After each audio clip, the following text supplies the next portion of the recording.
The Braniff Airlines article describes a crime scene. The man who killed Braniff Airlines focuses on Harding Lawrence, the CEO of the company. It focuses on the descent of Braniff Airlines from industry leader to bankruptcy. And one of the things that's just so, I think, interesting about it, amazing about it, is here is a firm that's kind of the toast of the industry. They're the most profitable airline in the United States, possibly in the world.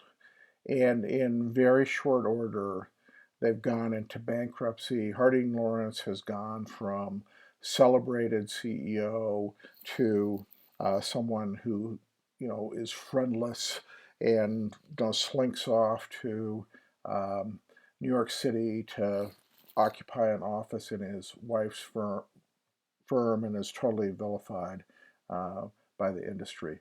In a lot of ways, this is a Greek tragedy, modern Greek tragedy. It's the heroes, all the heroes' attributes become great weaknesses, and in the end, it's a tragedy.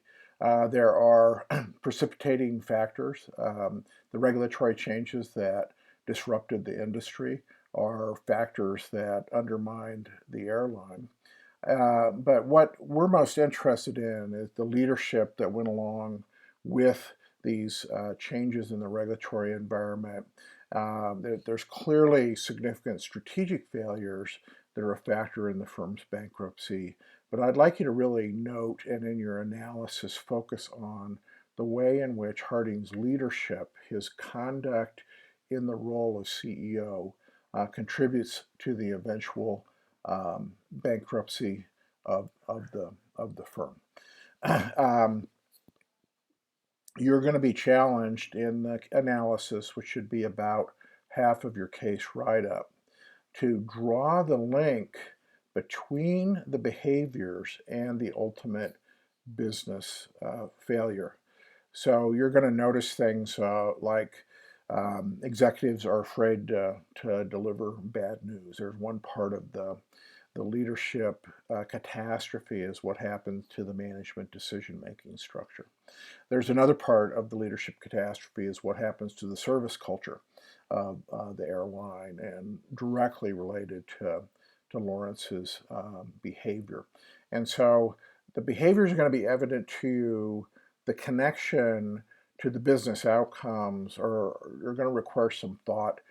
They're not explicit. You really need to think through how it is that his conduct, his behavior ultimately leads to financial failure.